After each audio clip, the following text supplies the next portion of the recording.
Welcome, ladies and gentlemen. We're thrilled to have you here tonight.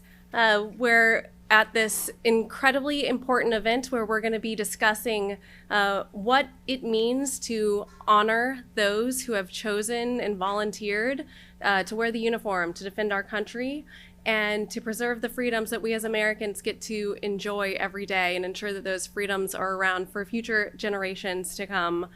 So thank you so much for coming out and for being patient. It's Washington, D.C. life, as you all know. I'm Amber Smith. I'm going to be the MC for the event tonight. I'm the former Deputy Assistant to the Secretary of Defense for Outreach under Secretary Mattis, as well as the former Special Assistant to the Office of the Secretary of Defense. I'm also a combat veteran. I served in both Iraq and Afghanistan. I was in the U.S. Army as a OH-58 Delta Kiowa Warrior helicopter pilot in command and air mission commander in the 101st Airborne Division. So we've got a fantastic program for you guys tonight. We've got experts including members of Congress, former cabinet secretaries, White House advisors, who are really going to do a deep dive into areas that we need to focus on, where we can be doing a better job as a nation to ensure that we are making the issues that are important to veterans a priority instead of an afterthought. And we all know it's easy to say thank you for your service. It's easy to say we support the troops, but it's a completely different ballgame when it comes to legislation and policy that has a lasting effect on our veterans' lives and often their quality of life.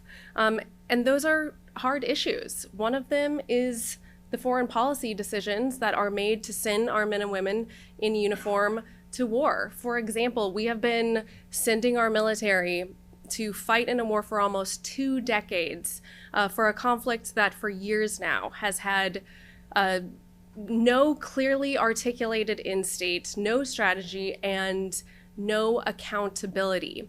And so unfortunately, what we see too often is that it's the veterans who fight in these wars who are often the ones that have to pay the consequences for some of those decisions and also some of the indecision. Another big issue that is incredibly important to veterans is VA reform. Is the Department of Veterans Affairs when they come home from fighting in these wars. And some of them come home with invisible wounds, some of them come home with visible wounds, but they get put into the VA system and they quickly realize that they are not getting the customer service oriented care from the VA that they expected, as well as some of the quality care on all aspects that they have been told and promised by the very agency that was created to serve them. And so thankfully, in the past few years, due to some recent legislation and policy changes, we have seen some positive change when it comes to VA reform that is helping out veterans on a daily basis. But there's always more work to be done. And that's exactly why it is so important to ensure that the issues that are so important to our veterans remain our focus. Please join me in watching the Honor Their Service video that's going to show how some of these critical issues are affecting our veterans on a daily basis. I have 4 boys at home, and the oldest one, he's 17. As I see what's going on with vets in this country, I know that if he ever decides that that's the path in his life, or any of the other 3 that are behind him, because that tends to happen, in military families, is they tend, if one of them does it, then they all seem to want to do it. I just want them that if anything ever happens to him, that he never has to experience the things I see vets on a day-to-day basis that they're having to go through.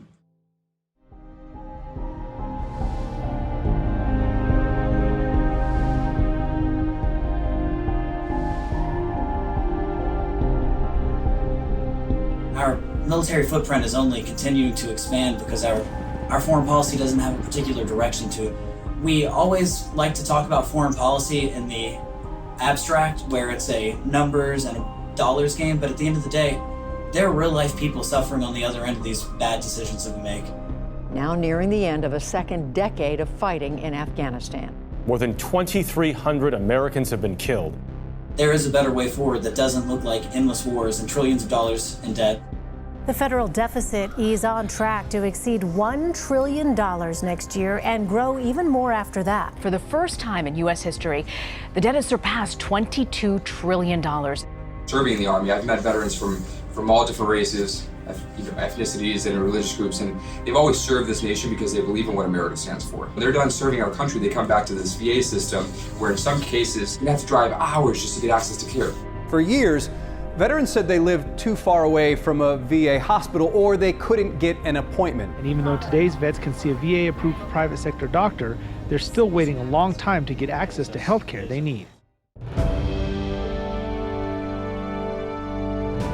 To hear all these stories, and then to come to Vets on the Hill and sit in these offices and tell their elected representatives what is going on and what they want to fight for and what they need, I feel like I'm part of such a big picture and that I'm helping so many veterans. That's what drives me, and I want to make sure that we continue to empower those veterans to put their needs first. That's an incredibly powerful video that accurately portrays how too many American veterans feel in America today. And something that stood out to me was what one of the veterans said when these are real people who are suffering based on some often bad decisions. And I think that that's important, that's critically important to remember when these decisions are made, that these are real people with families, with children, with homes, and with a future. So I think that's incredibly important to think about in the context of what we're talking about tonight. I'd like to introduce to you the Executive Director of Concerned Veterans for America. Nate Anderson has been with Concerned Veterans for America since 2013. He previously led CVA's nationwide grassroots initiative. Additionally, Nate is a warrant officer and a Green Beret in the U.S. Army Special Forces. He's been on multiple deployments, including the Middle East, Afghanistan, Lebanon, as well as South America.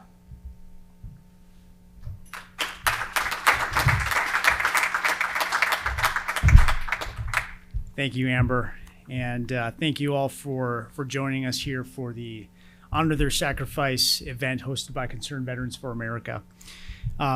Again, my name is Nate Anderson. I'm the Executive Director for CVA. For those of you who aren't familiar with us, our mission is to advocate for policies that preserve the freedom and prosperity here at home that we and our families sacrificed for, that we fought to defend. I've been part of this organization for 6 years, and I can tell you that the people you saw in that video, the grassroots community that we have across the country, their dedication never really ceases to amaze me. It's powerful. Our veterans and their families truly do love this country. You know, they were willing to dedicate themselves in service, and so many of them are willing to continue that service in different ways. Honor Their Sacrifice is more than just the theme of our event tonight. It is a 60-day campaign that CVA has initiated, intended to inspire a national conversation, a conversation about how our society can become better stewards of the sacrifice that Amber mentioned, the sacrifice that so many have given lives for, the sacrifice that affords our freedom and our way of life. The campaign is bookended by Patriots Day, September 11th, and Veterans Day. And our aim is to honor a sacrifice that's been paid at a very, very high price and by an ever-shrinking percentage of our citizenry in America. So how do we honor that sacrifice? During these 60 days, we've highlighted 3 key dates that represent 3 opportunities for reform in the United States. September 11th and our foreign policy, October 1st and the hazard of our growing national debt, November 11th, and our obligation to care for those who have served our country. These issues are connected for us because they uniquely impact our community, the veteran, the military community.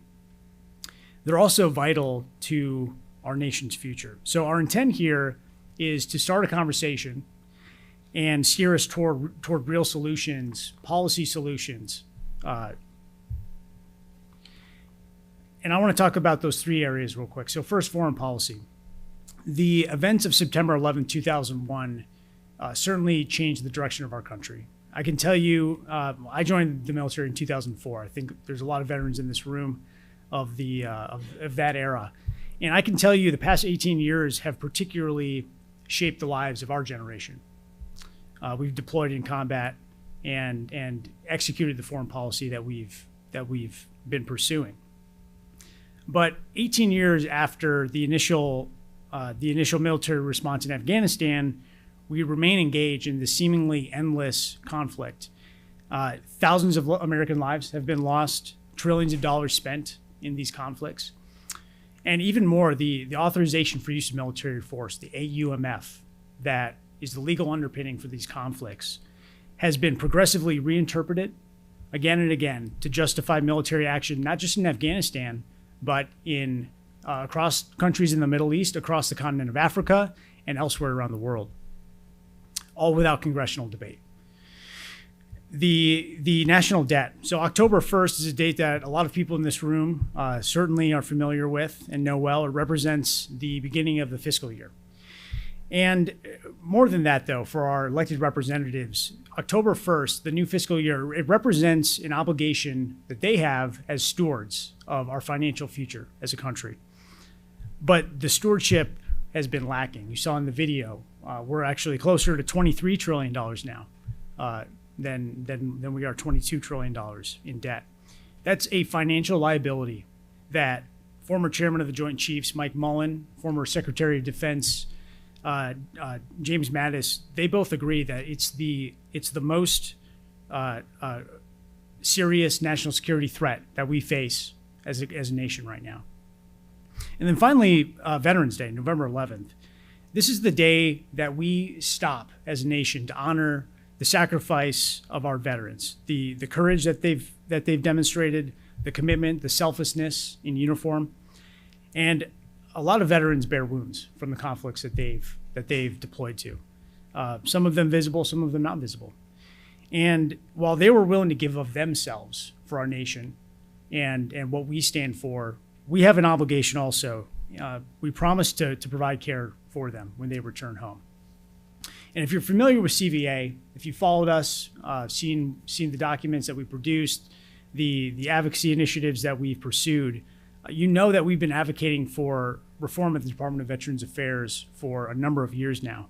And our vision is this. It's a system of care that puts the veteran at the center of their rehabilitation when they return, puts them at the center of their mental health, their medical care, and puts them at the center of their earned benefits so that they are empowered to live healthy, meaningful lives in society when they return.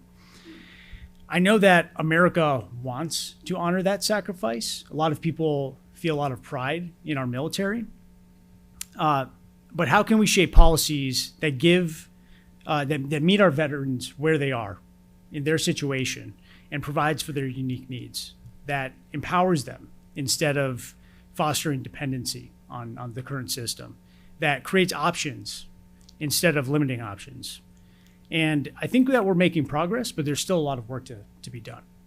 So we have some very knowledgeable, some very distinguished guests with us tonight. Very excited to get to that. So thank you again for taking the time to be here, and I hope you enjoy the conversation. Thank you all.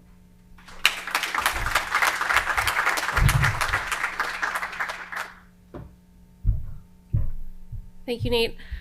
All right, next we're going to hear from Dan Caldwell. He is a senior advisor at Concerned Veterans for America, and he has also been with the organization since 2013 and has done extensive work in the fields of foreign policy as well as VA reform. Prior to joining CVA, Dan worked with a congressman from Arizona for a few years. Notably, he's also a Marine and a combat veteran of the Iraq War. Dan. Well, thank you, Amber, and thank you, Nate. So just to preface this, I was originally going to give these remarks at the end of the event, but because of the nature of Capitol Hill, we've had a vote series come up and we've had to rearrange the run of show a bit. So I just want to caveat with this.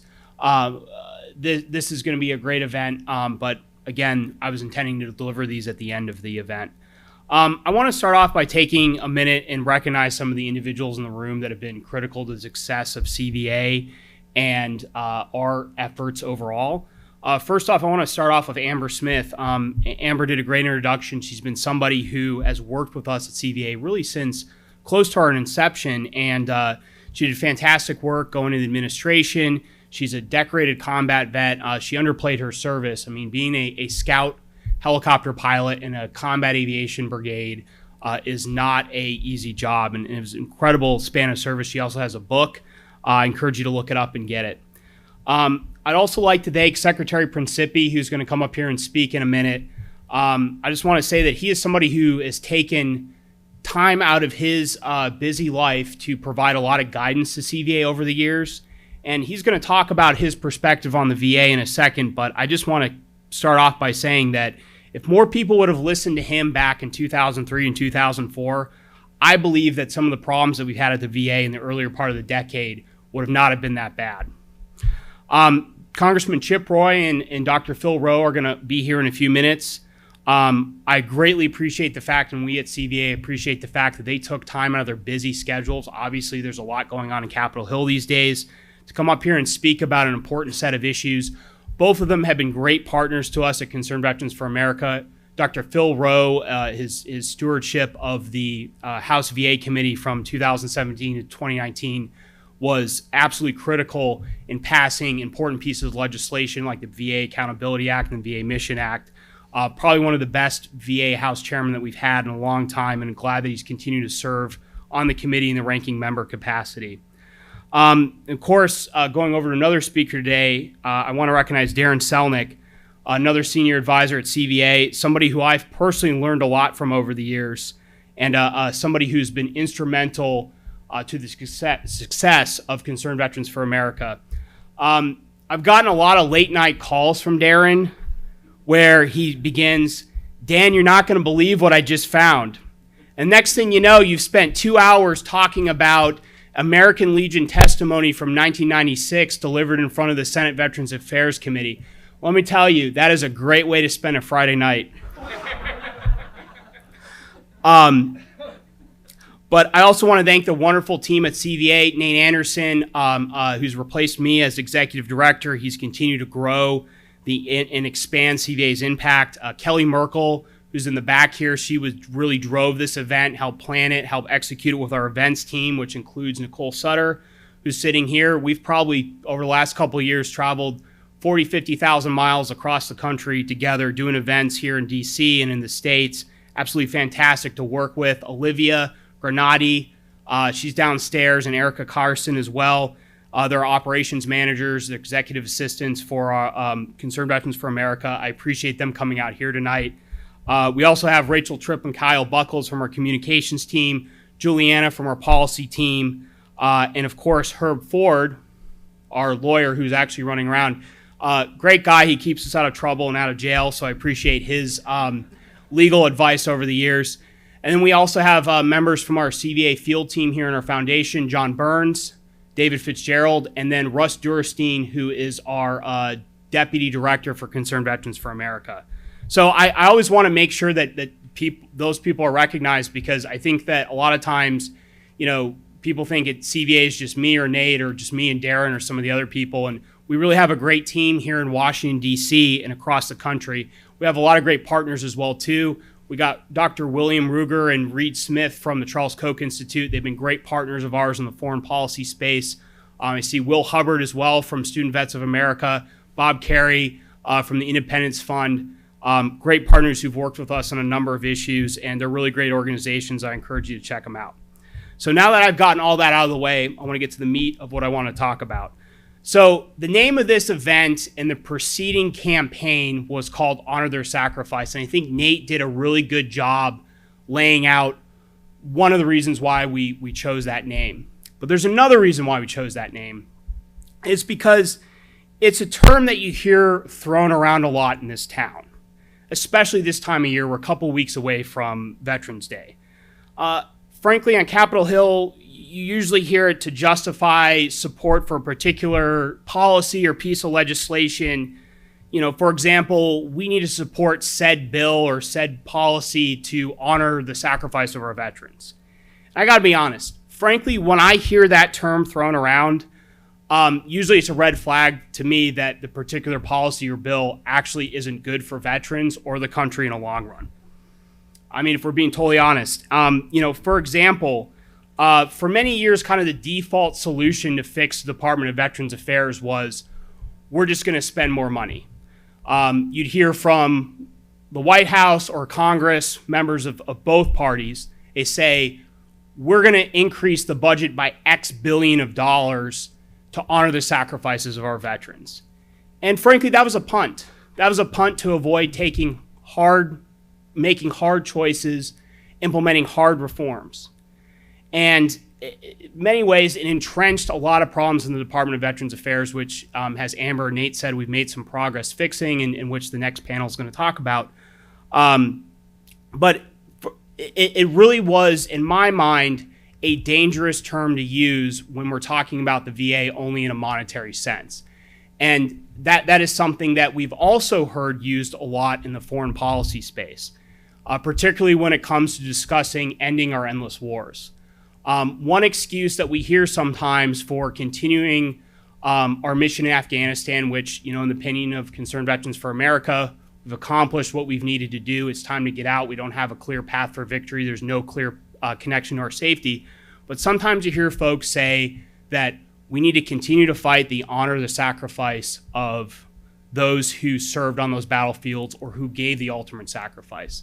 And quite frankly, I can't think of something that disrespects the sacrifice more of those veterans by continuing a mission that we have no clear path to victory and there's no clear path to our safety. So again, one of the reasons we chose that term to define this campaign was in some ways to kind of push back against how that term is traditionally used in this town. So to close, I have a call to action and challenge to this group, especially those who work on Capitol Hill or within the federal government, is this.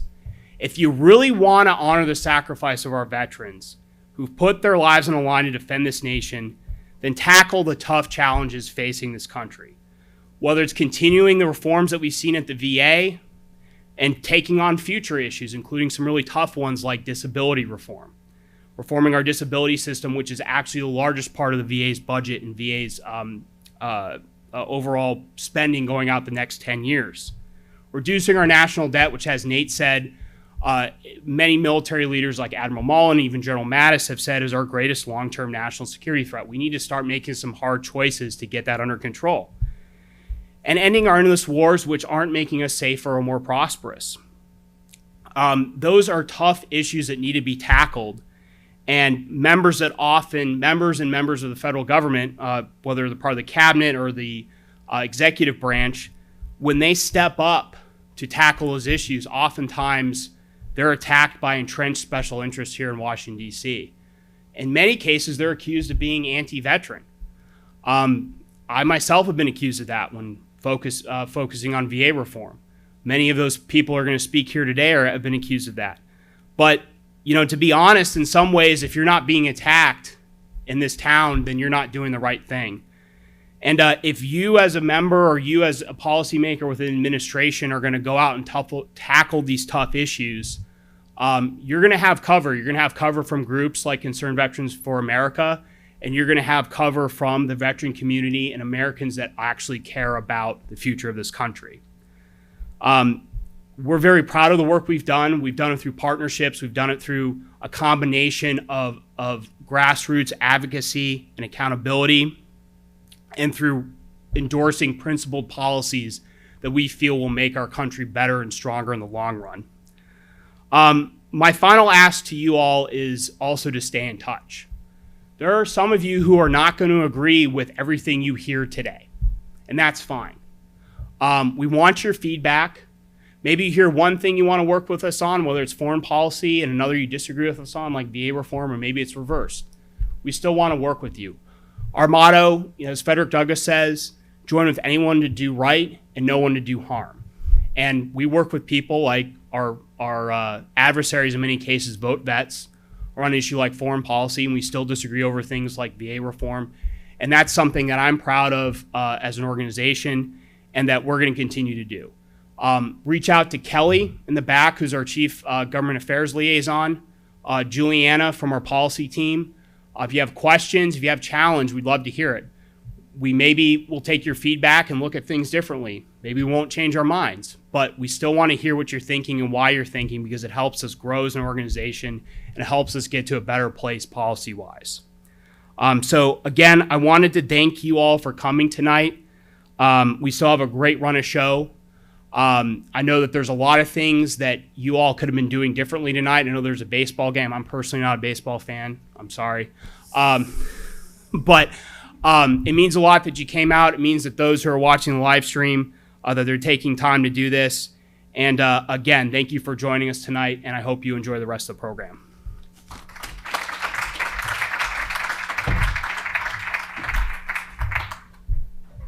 Thank you, Dan.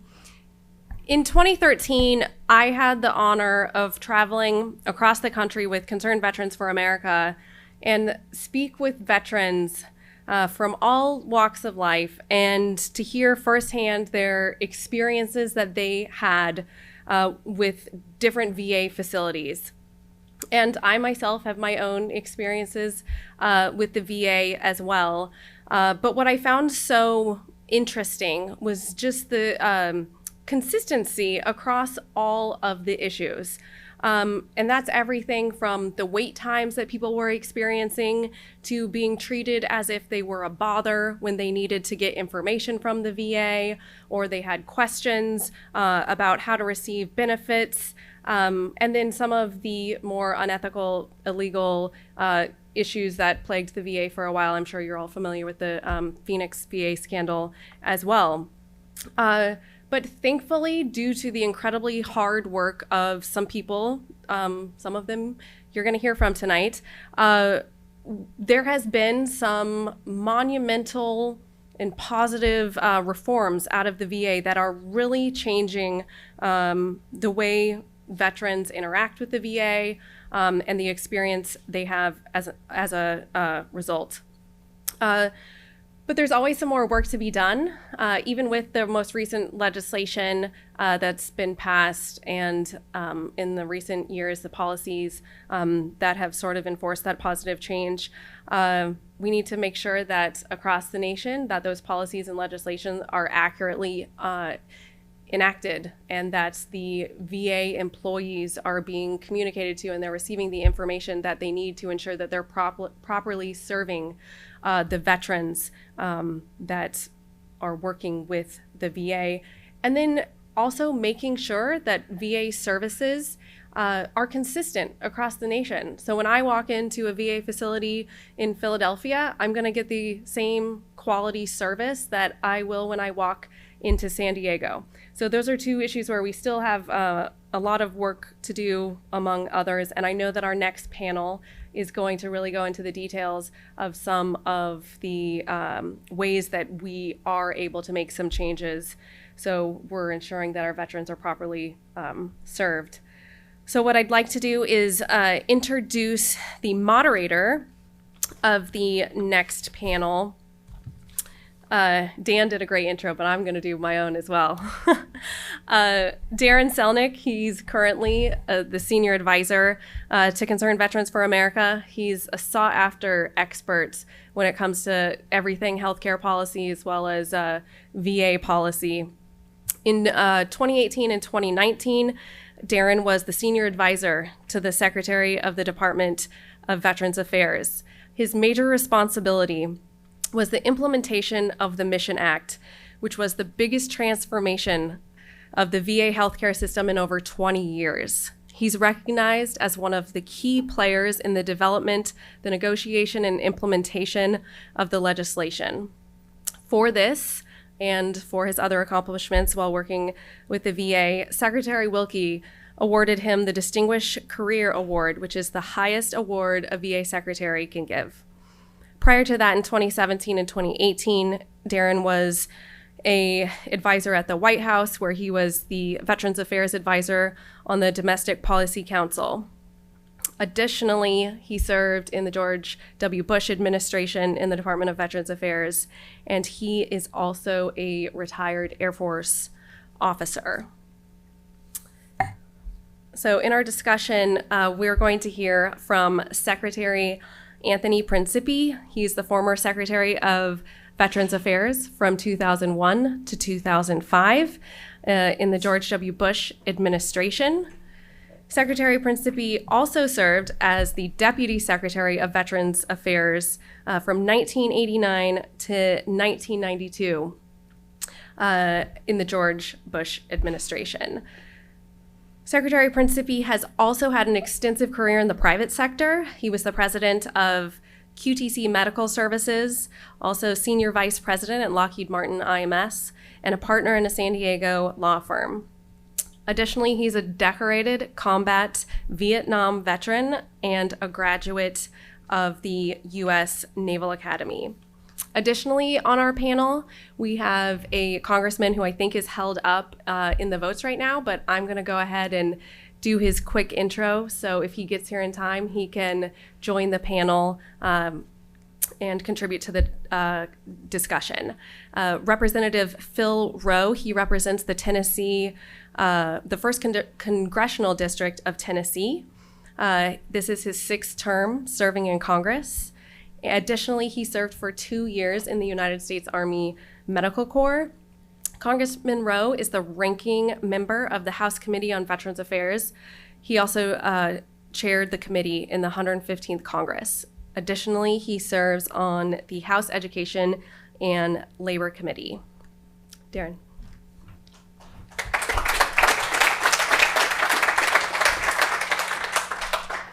Thank you, Amber. Appreciate the intro. Your check's coming next week. So, I know that Ranking Member Dr. Rowe probably got hold up in a vote, so we will start without him, and then when he gets in, I'm sure he can just jump in as we go. We're going to go ahead and start off with a couple opening statements, but thank you, Secretary Principi, for being here tonight. No matter what he asked me to call him, I always have to call him Secretary Principi. It's just, of course, I have. You'll always be Secretary Principi. Thank you, Dan. And thank all of you for coming here tonight, too. As you know, those who know me know that I never say anything controversial or do anything controversial, and so we'll keep that here tonight.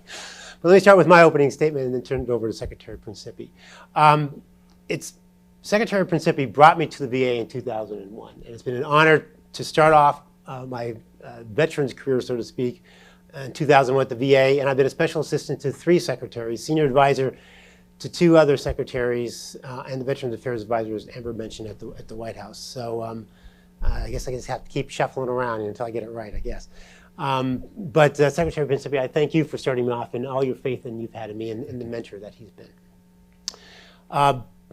My service at the VA has always been about helping my fellow veteran. And always to make the VA a better institution. I've had a lot of contributions, most that people don't know. For example, I was the one who put together in 2008 the Supportive Services for Veterans Families legislation, one of the biggest homeless benefits that it is going on. And it was an honor to be, as some have said in the paper, one of the architects of the Mission Act, both at the VA and the DPC. It's also been an honor. Secretary Wilkie brought me back to the VA, despite my wife's protestations, to lead the successful implementation of the Mission Act, which very few in DC thought when I was working on that we would be successful, which we were very successful. And I appreciate Secretary Wilkie's continuous support that he gave me throughout that when I left it. And as Denver mentioned, gave me the award. Something Secretary Principi, you never gave me an award. You were. That's okay. Your friendship has been rewarded. But why is it important to do this?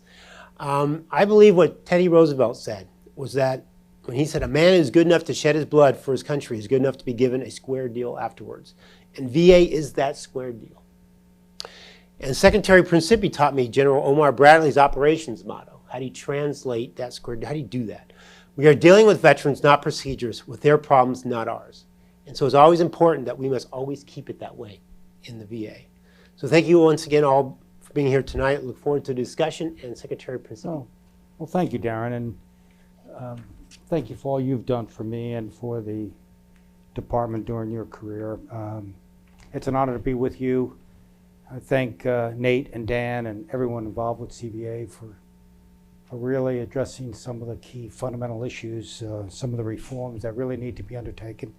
I'm so pleased that my good friend, Assistant Secretary Brooks Tucker, and Deputy Assistant Secretary Dave Balan could be here, and I thank Brooks and Dave for all they do managing the Congressional Affairs shop at the VA.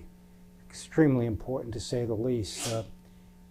Having served in the Senate, it's Armed Services Committee and Veterans Affairs Committee, I know how important it is to marry up both ends of Pennsylvania Avenue if you're going to be successful.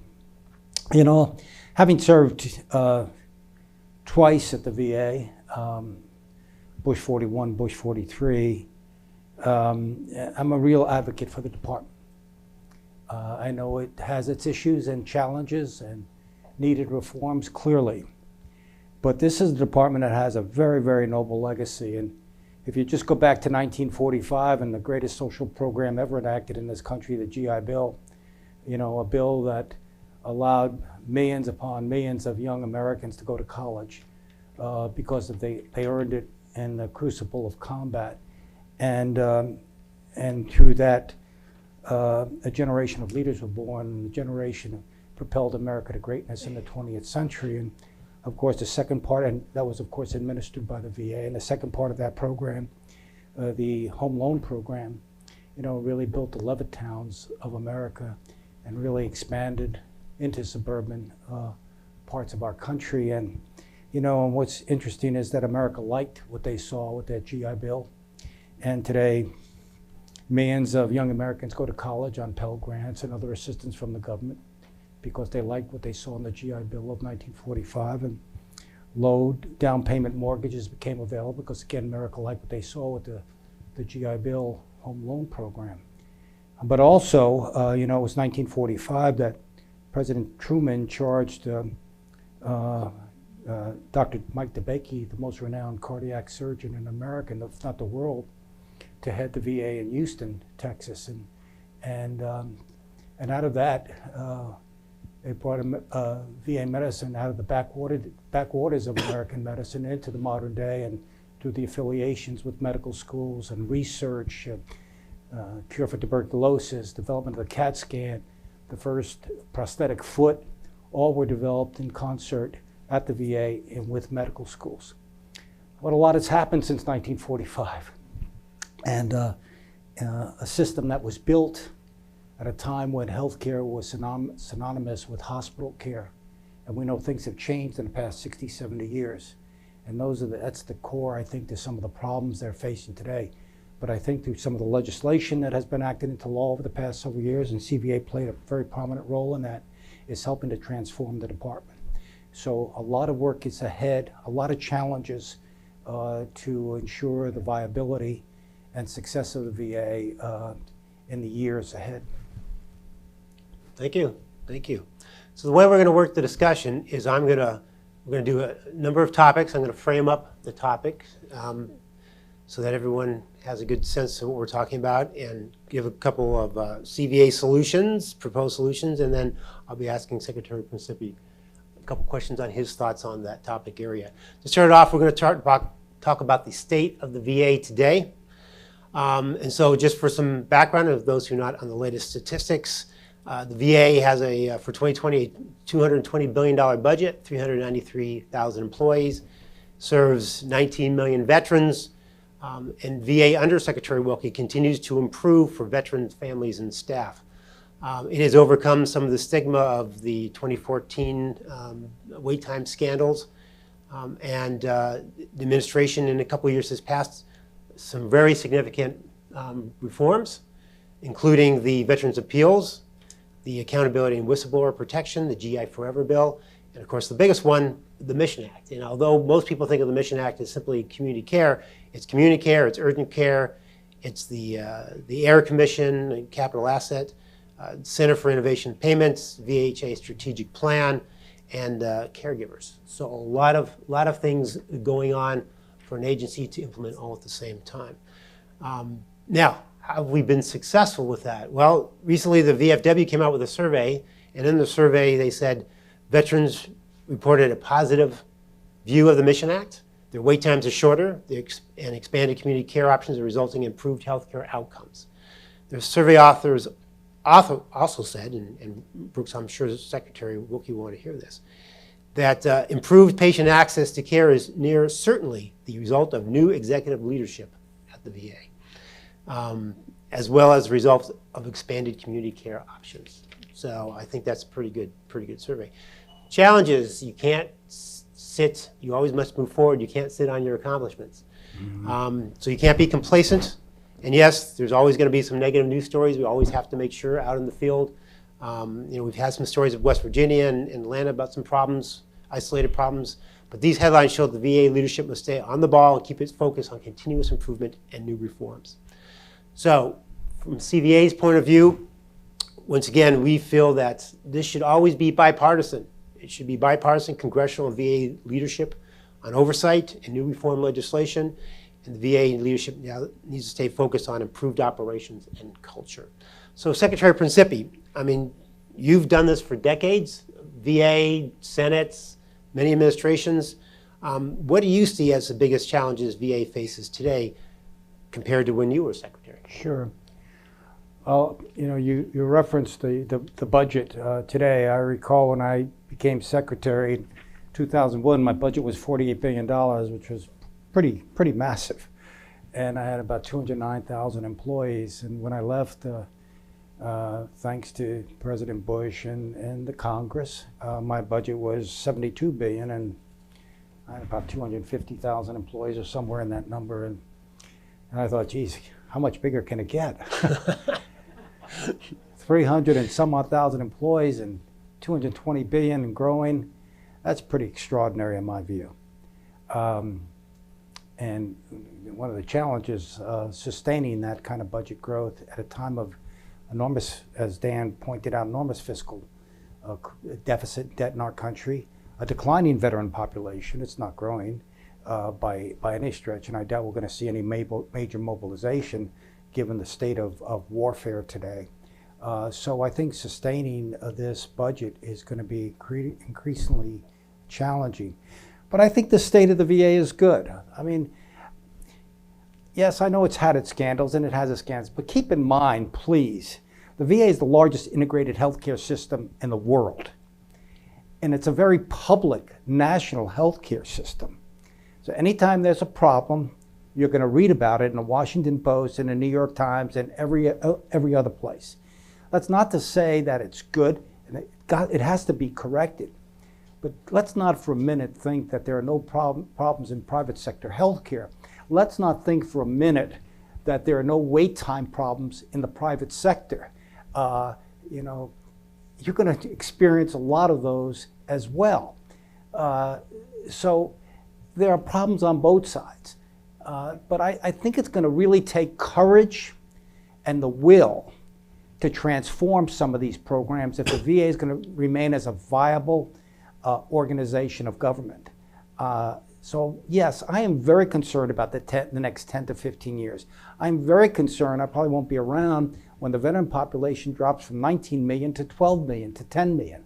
A system that was built to care for tens of millions of veterans after World War II in Korea and my generation who fought in Vietnam. So we have some real challenges ahead of us. And unless organizations like CVA and the other veterans organizations and Congress and the administration are willing to address those in a forthright manner, I think the outlook is not so good. Thank you. Thank you.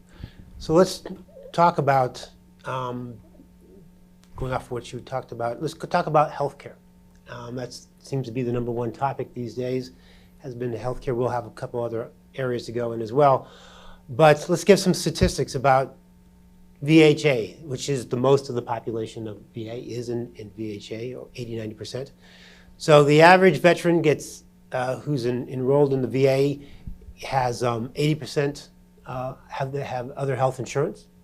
They have when they use a VA, it's called Reliance. It's 35% of their health care they get from the VA. Of those 9 million enrolled, there's actually active 6.2 million veteran patients. What a lot of people don't realize, there's also 760,000 non-veteran patients in the system to make a total of about 7 million. Of those patients, of those veteran patients, about 3.2 million are service-connected, being in priority groups 1 and 3. So I mention that because a lot of people just think of the wounded warrior on TV as every veteran that is in the VA, and it serves a very diverse population. The budget itself, medical care budget, is $84 billion. Another interesting statistic is community care makes up 19% of the budget, yet it's 34% of all appointments. So a lot of community care out there. VA employees are 329,000, and we're adding another 13,000 at 4% growth rate, and we're expecting another 1% growth in patients. So the good news in all this, as we've grown the agency and added the Mission Acting Community Care, is that the community care has provided the first real permanent choice for veterans through the access standards, and the urgent care, which is brand new, is full choice. Veterans can go to that whenever they need to have an urgent situation, and that has improved access and reduced wait times, and that has been the key thing, improving access and wait times. VFW survey, again, 74% of veterans reported seeing improvements at their local VA, so the facilities are strong, fewer billing problems, positive opinion of the new urgent care benefit, and 55% choose their community care over VA. However, some of the challenges we face. Most veterans don't understand their healthcare options and choices. As I don't think most patients around the country really understand their healthcare options and choices. But it's important that veterans understand what they can get and how they can get it. The Commission on Care, which I was a member, had 15 recommendations to approve the VA facilities, which had been signed off by President Obama. But most of those have not been implemented. So there's still a lot of good ideas to continually improve the VA.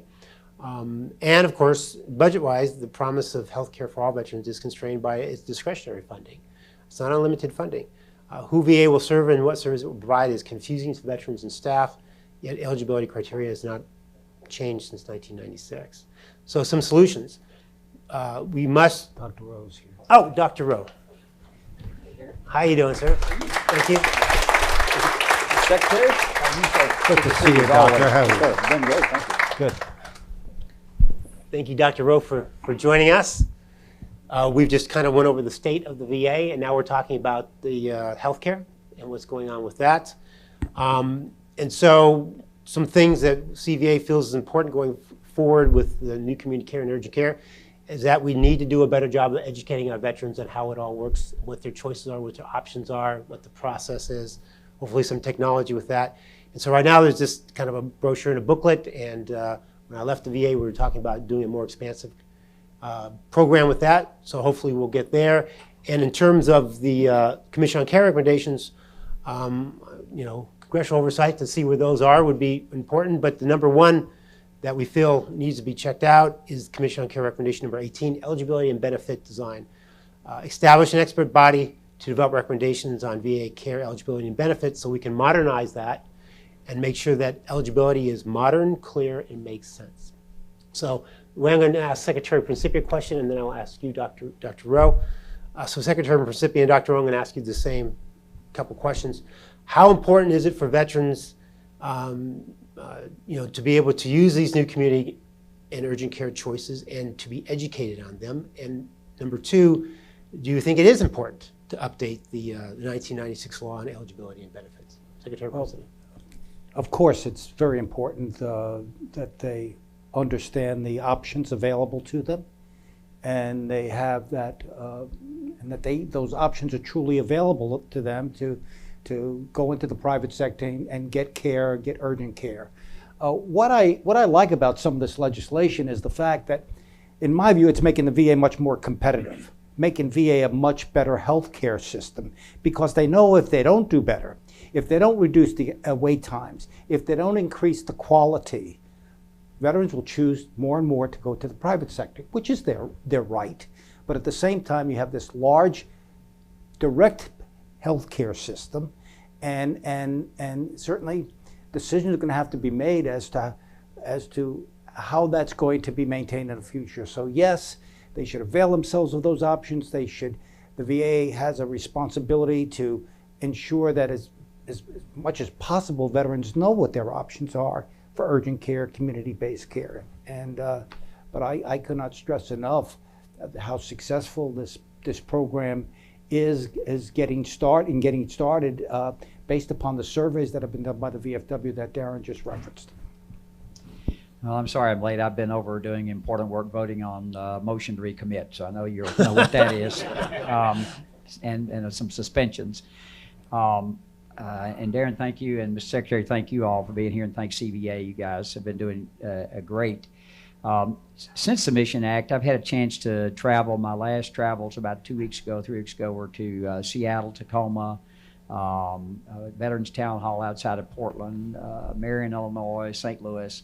So I've bounced around a little and heard various veteran groups around the country, and I agree that many still don't know exactly about the choice program, and we have to do a better job of explaining what your options are. The reason that I'll just give you the example, and the Secretary knows this and Daren knows this well. I was out 2 years ago, and we were writing this in a bill in Oregon, and I was in Medford, Oregon, with Greg Walden in his district, and he said, Phil, he said, my congressional district has more square miles in the state of Tennessee. And I said, that can't possibly be right. And he was right, 20,000 square miles more. And I thought, it's 500 miles from where I live to Memphis, Tennessee. So if you're in Memphis, you're actually closer to Dallas than you are where I live in my state. So I said, I've got to write a bill that's good for urban America and rural America. And we've also got to write a bill understanding that we're going to have 100 to 120,000 doctors short in 10 short years. So if you start training someone today, 2020, which is where we're about out, you're going to be at 2032, the earliest, before they're going to be out to practice. So we've got huge shortages. So I wanted to use the best of both the private sector and the best of the VA. And the Secretary's right, when we compete for patients, patients win. If you have a non-competitive setup, the patients don't win there. So I've always thought that competition made me a better doctor, kept me up to date. I was in labs learning new things a year before I left, so that my patients would have the most access to the best care available. So I could not agree more with that, and we've got a lot more to do. That is a big bill with a lot of things in it, I think, that will make the VA stronger, leaner, and a better organization. Yeah, very true. Thank you. So our next topic is going to be about the Mission Act, the Asset and Infrastructure Review in the Commission. And we kind of have something that you both have very in common. Secretary Principi tried to do it on his own with the CARES Commission. And we learned, I used to have conversations with Dr. Rowe about this. We learned from Secretary Principi what Congress will not allow. and how do we do something that we can do it? So when I was in the White House, one of the mantras was that the president, yes, he wanted veterans to have more choice, but he wanted that choice to be a great choice. It should be great community care providers, but it should be great facilities. And so, and Secretary Principi told me many stories about, going to facilities where the veterans had moved and wasting all those dollars and whatnot. So we're going to talk about that topic today. So some background on that. The average VHA building is over 50 years old, 5 times older than the average building age for nonprofit hospital systems. Most of its facilities were designed to meet different needs than today's healthcare facilities. In 2002, Secretary Principi launched his capital asset realignment for enhanced services, a reorganization study to ensure veterans receive the right care at the right time, at the right place. Fortunately, it was well done. I was at the VA at that time. Unfortunately, it was not properly supported for implementation, and so it didn't happen the way it was intended. The Air Commission, though, as Dr. Rowe created that piece of legislation, learned the lessons from that and had a similar intent, despite some of the fake news about what the intent is. In the legislation, there's some key dates. There's market assessments going on right now, which are going to be done by next summer. And there's, by February 2021, we're going to publish the criteria for making these recommendations. By January 2022, VA will submit its recommendations through the Secretary. Those will be published. Then the Commission is only allowed to meet during calendar years 2022 and 2023, which is the only date in there that's not a no later than date. And then by January 31st, 2023, the Commission sends the President their recommendations, and only a couple months afterwards, the President has to transmit those recommendations to Congress. Now, the problem with this is that we have great legislation set up really well, and the market assessment is going to be done by next summer, but if we don't change a little flaw in the legislation, they're going to sit for 2 years before a commission can even start, and that commission is going to be really have the 1 year time frame to get that done. So what CVA believes is that we believe in Dr. Rowe's Air Acceleration Act, which all it does is a very simple, short bill. It just says, hey, it allows the VA, allows the commission to start when the VA is ready for it to start. No artificial date, so it should be like a no later than date of 2022 rather than just that date. It's a very simple thing. Why would you want to have old data sitting around for 2 years when it's the sooner you get going, the sooner you get it. So let me, Secretary Principi, with your perspective of past and present, what was it why CARES was not successful, and why is this legislation going to be different, and why is it important that it gets started soon? Sure. Thank you, Dr. Rowe, for the legislation. I think it's critically important to the VA's future. I mentioned 2002, I created this CARES Commission. I remember I was in New York City one night, right after dark, to give a speech, and I'm stuck on 1st Avenue and 23rd looking up at this VA bed tower that's enormous bed tower, and about 15 lights on, and I just couldn't get it out of my mind. Traffic, it was UN week. I get back to my office, I called my chief of staff and said, what's wrong?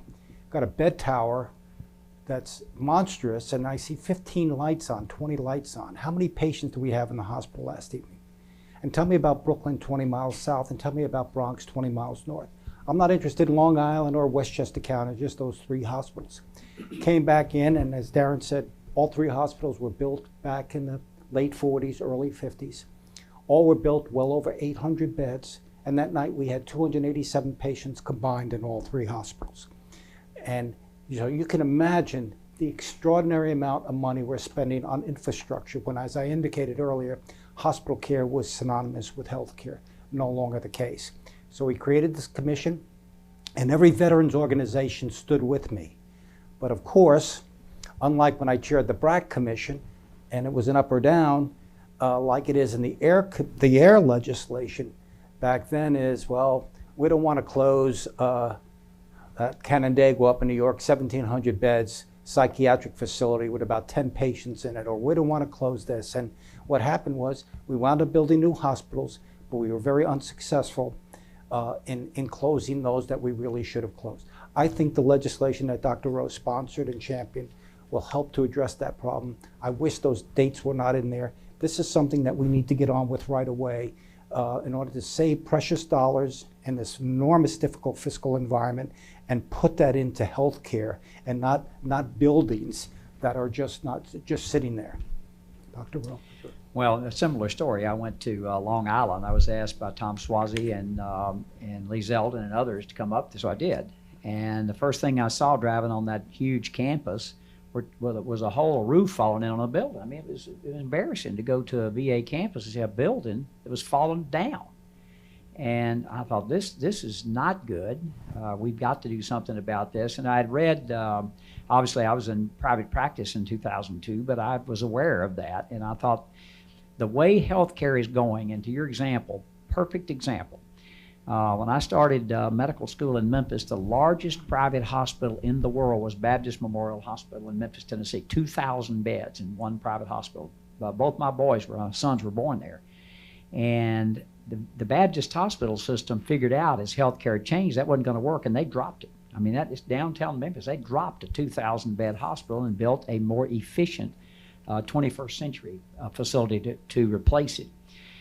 We can't afford to do this any longer, and there are a lot of great ideas. I want to give you one that our VA was opened, and it wasn't a VA, our old soldiers' home was opened in Johnson City, Tennessee, Mountain Home VA Medical Center in 1903 for Civil War soldiers. Now, if there is a tornado, I want to be in the hospital because the walls in this thing are 2 feet thick. There is a building there. We have a medical school on our campus, and every place I visited, I said, I want you to begin to vision what you think this ought to look like in 20 or 30 years after I'm long gone. Nobody ever knows who I was. I want you to think about that.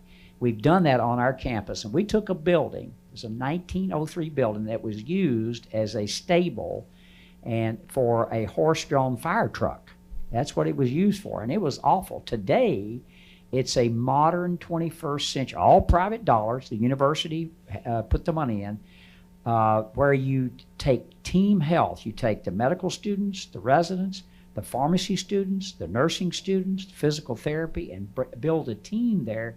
That's what you can do with these facilities, or as in Long Island, it needs to be we need a bulldozer there. It's an eyesore, it's dangerous, it's a health hazard. So if you look at heads in beds, this is an amazing statistic. The number of people in hospital beds peaked in 1982. Our population's grown, 25, 30%, and we have actually 10% less people in hospital beds than we did almost 40 years ago. So healthcare has dramatically changed. The other thing that's changing is the demographics, where people live. People are moving from the north and east to the south and west. Can I say something political? I wish they'd keep their political views up north and move down to where I am. But anyway, that's just a personal statement I'm making. But that's what's happened. And to the Secretary's point, you have a huge facility that's a drain on his budget that he had to spend, that he had to look and see veterans who are not getting care because the resources just weren't there. And we're not going to be more resources. Look, we had a $1 trillion budget deficit, and the VA has been treated very well in this, I can tell you. The funding has been there. I've never had a problem at home when I go home for spending money at the VA, but we've got to do it smarter. This is a unique opportunity, and every VA campus I'm on, I say, look at your facility. Do you have an academic affiliate? Do you not? Are you going to, what are you going to do to improve your facility, and challenge them to do that? And I think they can rise to the challenge. And Daren, to your point, we should be moving with light speed on this, because you're right, the data gets old, and then you're making decisions based on bad data. The other thing I want to bring out, and I don't know just how recent, but very recently, the concern was when the VA Mission Act came out that the VA is seeing more appointments now that the Mission Act, which was a surprise. I think I'm correct on that. And the Secretary has told us that there are actually more patients being seen at the VA, to your point, I think, Mr. Secretary. Yes, sir. Yes, sir. Right. Thank you. Let's turn from VHA to VBA. And let's talk about the other challenging long-term problem we've had, and that has been an old and outdated disability compensation system formulated in the 50s. So, in framing it up, the disability compensation, which is a very important benefit, serves about 5.5 million veterans and survivors. It's got, for 2020, about $104 billion budget, which is up 20% over the last 2 years. But unfortunately, for decades, there's been constant problems in processing disability claims and appeals, backlogs and initiatives. I remember in 2000, you were part of an initiative, the Secretary of Claims fixing back then. I think the way to sum up the situation is a quote from Dan Gade, and he has a thing called the Independence Project, where they're trying some innovative solutions on disability. And he says, our disability compensation system for veterans is medically out of date, in financial crisis, in failing those who have been injured fighting the nation's wars. Most fundamentally, it incentivizes veterans to be sick and discourages them from engaging in meaningful work. And we spend now more than $90 billion a year on VA disability checks, more than we spend on healthcare and education combined. So what do we do with that? We've had some legislation, Veteran Appeals Improvement, Modernization Act, and we also have some new claims and costs coming down with the Blue Water Navy, that important benefit which has just been passed, but that will tax the system. So what do we do about it? Our feeling is no one's cohesively looked at fixing this system. And so we think that having a disability compensation reform commission, similar to what we did with the Commission on Care, to get all the stakeholders together to look at this, get the data and look at this, is really the way to go to come up with the right solutions that everyone can buy into. So Secretary Principi and Dr. Rowe, do you agree that the current disability compensation system is in need of reform? And if there was a reform commission, do you think that would be helpful, and what would you want it to accomplish? Want me to start? Yes, yes, yes. I really do believe it's in need of reform. As Daren said, it's a very, very important program to ensure that men and women disabled in mind and body receive the benefits they need to help them restore their lives and get on with their lives, and in both in the quality of their life and from an economic impairment perspective. I find it very difficult to understand why we're spending billions of dollars each year to compensate veterans with sleep apnea. I don't understand. Dr. Rowe may be in a better position to tell me what the correlation is between sleep apnea and military service. You know, I served in Vietnam. I was presumably in the Mekong Delta and exposed to Agent Orange, and I think I'm the father of presumptions when Admiral Zumwalt came to see me to tell me about his son dying of non-Hodgkin's lymphoma during Bush 41, and that he believed it was related to Agent Orange, and we looked into it, and I created a presumption. But today, when I die of, assuming I live long enough and I die of prostate cancer, why my widow will receive the same amount of death indemnity compensation as the widow of a young 18-year-old Marine or soldier killed in Afghanistan yesterday. That just troubles me from an equity perspective. I understand if you get prostate cancer 5 years after you leave Vietnam and you were exposed to Agent Orange, the dioxin in Agent Orange, then I think there's a strong statistical association between the two, but not at 85 or 90 years old. And to say that my widow is going to get as much as that widow is working at Walmart, whose husband died in combat. And those are the kinds of inequities and issues that I think a commission maybe could address. It is tough because of the political implications of that. Nobody wants change in a disability compensation program. But I don't think we can sustain this too much longer unless we wait until we're all of us from Vietnam have passed on in 10, 15, or 20 years, because it's just absorbing so much of the VA budget that can be better used to provide health care. I was liking the 20 number better than the 10. First, from the secretary. We're at the same vintage. You talk about a number. Anyway, Daren, I totally agree with that. The VA has had so much on their plate. I mean, we worked very hard in the last Congress to get a lot of meaningful legislation done, appeals modernization. I ran into a veteran, I'm trying to think where it was, I was traveling, who had an appeal out for 12 years, Mr. Secretary, and in 90 days with the new program, his compensation was taken care of. That's pretty amazing. The other thing that is amazing, though, I haven't been here that long. This is my 11th year in Congress. When I came here, the entire VA budget in 2009 was $97.5 billion. And this budget's going to be north of $200 billion. As the Secretary said, just the disability compensation is greater than the entire VA budget was when I came here 11 short years ago. Wow. So I would completely, and I bet when you were secretary, the whole budget was what, 60 billion probably? Started at 48, left at 72. 40, okay, so it's been on this trajectory. Oh, yeah. I wholeheartedly agree with that. And if I were chairman now, and I will talk to the chairman, I will nudge in that way. I think it's a great idea. It's something that hadn't been looked at in 60 years, ought to be looked at. And the same thing happened with VA, and I know how this works here. Somebody comes into a congressman like me, and they have a problem, and we want to help fix problems. And so we write a bill and fix that problem. That's how you got to see a non-VA provider like me.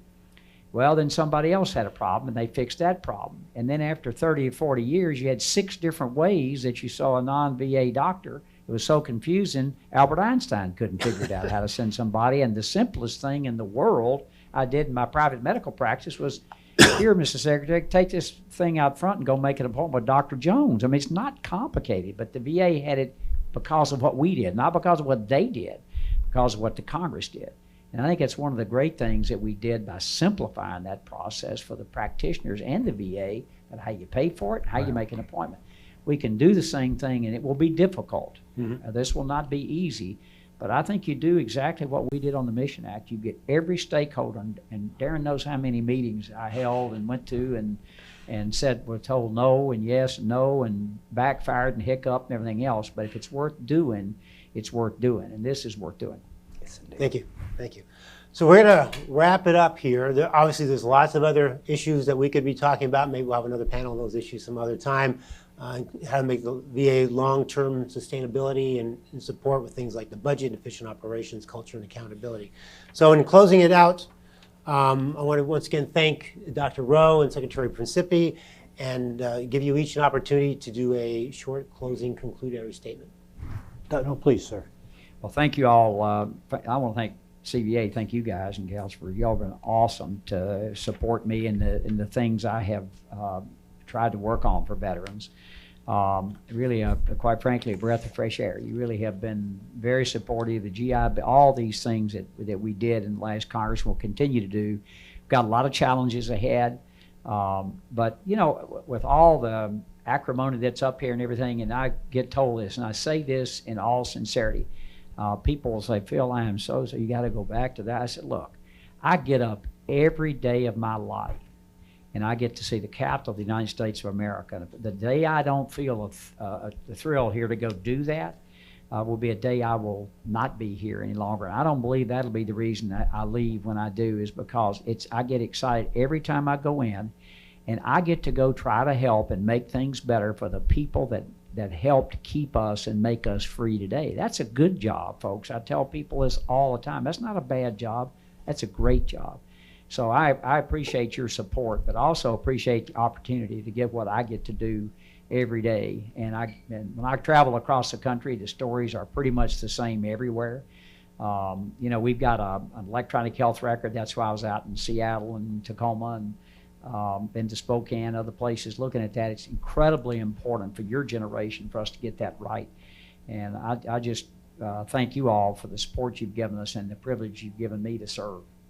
Thank you. Secretary Yeah, I would close by saying I was reminded how important our work is, your work. And Dr. Rowe, shortly after the Iraq War began, and I'd make frequent trips up to Walter Reed in Bethesda, and I walked into a room of a badly wounded Marine, wounded at Fallujah, could barely speak, and I wasn't sure he was going to make it.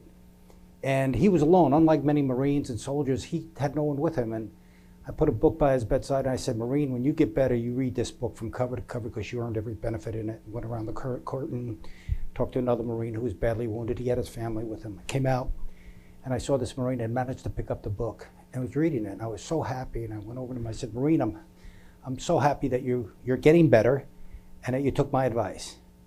And he whispered to me 8 words. He said to me, that's all I want, that's all I want. And I couldn't quite understand, and I looked where he was pointing. It was pointing a provision that would allow him to become a United States citizen by virtue of his combat service. I was very emotional, but I thought at that very moment how blessed we are that young men and women from Tennessee and every corner of America and from Guatemala and other countries who come to this country willing to die for the right to be called an American. And that's why what you do, and willing to speak up and speak out when things are not right, and all of us who served and are serving, how important all of this is. And so I thank you all for, especially Dr. Rowe, for his leadership on the committee, for all he has done. And I hope he'll be there for many, many years to come, and I hope in the majority. And let me just conclude by saying this. Although there's been a lot of success in these last couple of years of the VA, there's still a lot more to do for our veterans to ensure a strong VA, which also ensures a strong military. So it's my hope going forward that veterans issues and the oversight and reform of VA can return to being bipartisan, and that all political sides and organizations can work together to do what is best for veterans and their families. Thank you. Thank you, Daren. Thanks, Dr. Rowe. Representative Roy has made it his mission in Washington to reduce the federal spending, limit government, and support the men and women of the military. He currently serves on the House Budget Oversight and Veterans Affairs Committee.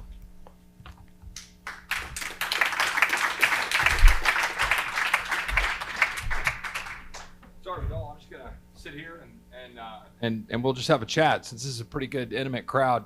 I first want to say I'm sorry that I'm the closing speech here. I was supposed to go first and be the warm-up to those guys. Dr. Rowe has forgotten more today than I know about serving veterans, but I'm grateful to work with him and to be learning from him and appreciate his service and leadership on the Veterans Affairs Committee. And it's an honor to serve with him. And you know, I'm honored to be here. This is a great group, great organization. You know, I did not wear the uniform. I did not serve, and so I've got a heart to serve veterans. My mom grew up on Air Force Base, family, long time service in Air Force bases, hopped around. My mom was a military brat, and you know, every time I fly up on a Southwest flight, the guys that fly the planes, they're almost all military guys. And invariably, when I get off the plane, they ask me if I'm when I was in the Marine Corps. Because they look at this pen, they go, "Oh, in the Marine Corps," and I have to just kind of look down and go, "No, I'm in Congress." And there's kind of this, it's kind of like shuffle my feet and kind of move forward. Meanwhile, my combat Marine veteran Chief of Staff Wade Miller, who's here, he's got his Marine pin on his lapel right over there. He gets stopped around here and asks, "Hey, Congressman." He goes, No, I'm a Marine, right? It's, you know, let's make a real clear distinction. But look, I live in Texas, Central Texas. We've got enormous military presence, military installations. I represent Fort Sam Houston. I represent the Army Futures Command. We've got a significant presence of veterans. I mean, somewhere in the 80,000 plus, depends on how you count the population growth in Central Texas. But we've got an enormous number of veterans, 1.5 million veterans in Texas. I think it's the second most, probably behind California, something like that. So it's something that's critically important. So when I talked to Dr. Rowe when I first got to Congress and was looking to serve, and I was on the Oversight Committee and Budget Committee, and he asked me to serve on veterans, I was happy to do it. I think leadership also put me on 3 committees to keep me busy so I wouldn't, you know, get into trouble too much. And so they kind of keep me busy on 3 committees. But we've had a great, you know, it is nice to be on a committee where in this town right now, there's not a whole lot getting done. As a conservative, that doesn't always bother me. But the Veterans Affairs Committee, though, is a place where we are still continuing to move forward and have the kind of hearings that I think we used to have in this town more broadly and less combatively. And let me just talk a little bit. When I ran for Congress, and I'm a freshman, you know, I was elected last November, I ran on 5 things. I ran on securing the border of the United States, on restoring healthcare freedom for all Americans, for balancing the budget. I ran to make sure our men and women have a clear mission, the tools to carry it out, and the care when they get home. And then I ran on getting Washington the hell out of the way of Texans. Those are the 5 things I ran on. And that's right. And so those are the 5 things that I'm going to run on again next year. And those will be the 5 things I run on again after that if I run again. And it's because I think those things are fundamental to who we are as Americans, and they're critically important for us to kind of regain control of our lives. And it's important, particularly with respect to veterans, that we concentrate on those 3 elements I talked about. I'm going to start with care, even though I talked about it in terms of a clear mission, the tools to carry it out, and the care when they get home, because we're talking about veterans, and we just had a great conversation about care. I think what I'm learning, and I've spent a whole lot of time at Audie Murphy at San Antonio, Kerrville, where we've got the veterans installation there. And what I'm learning about the Mission Act is extremely positive. I mean, for, you know, there's people aren't afraid to let you know when they run into problems with the VA. but we've been getting a whole lot of very positive feedback on what they're seeing with respect to mission and how mission is getting implemented. But clearly a part of that is to get something to where we're getting to a place where you've got more options for veterans to be able to get out and get the care they need of their choice and be able to go out and get to doctors in the private sector and or at the VA and have that work seamlessly. And to just cut to the chase, the biggest obstacle to our doing that, I think the biggest obstacle left is technology. I think it's having the ability for people to have medical records, access to them, and weave in and out of the private sector and the VA in a way that actually makes it work. And this is something, as in the quick bio that was given, I have a master's in information systems. In a previous life, I worked in technology.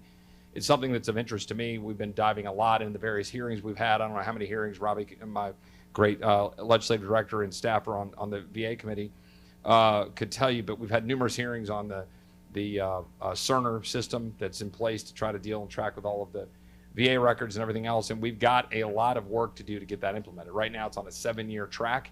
I mean, heck, 7 years ago, I mean, by the time we even were starting to do the RFP on Cerner, the iPhone was barely even a thing, right? And now we're talking about, well, it's going to take 7 years to implement this system. Well, 7 years in the current information age, you're going to get it implemented, and by the time you do, it's already going to be outdated. And we've got to do something to really, I think, spark and kick into gear the ability for technology to be more innovative and quicker in these systems. So it's something we've been pushing on. One of the things that I think is of interest to folks here is the Capital Factory. I don't know if you guys know the Capital Factory in Austin, Texas. It's a kind of, incubator is not the right word. It's a place where you kind of bring technology together and smash it together to kind of see what happens. The Army Futures Command, which as I mentioned before is headquartered in Austin, about 5 blocks over, they go over to the Capital Factory and they've got a floor at the Capital Factory where they have a team there that sits there with a bunch of the bright entrepreneurs that come through Austin and all the kind of tech nerds, and they sit around in trendy little hipster coffee shop kind of places with skinny jeans and stuff, and they figure out how to solve problems. And I joke, but there's kind of a greatness to that, right? Like you're kind of taking this behemoth that is the military and putting it in this kind of entrepreneurial setting. We need more of that.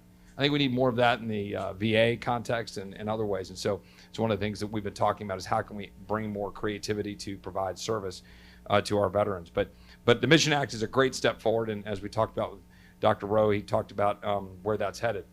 I'm going to focus a little bit on the what I talked about before in terms of mission and the tools to carry it out. Let's talk about mission for a minute, because I think this is really important. I wrote an op-ed this week about the current situation in Syria.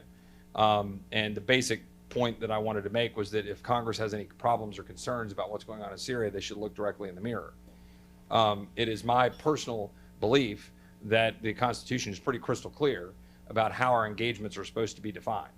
And we have now today men and women who have now signed up and are serving in the United States Armed Forces who were not alive when the authorization of force was passed on September 18th, 2001.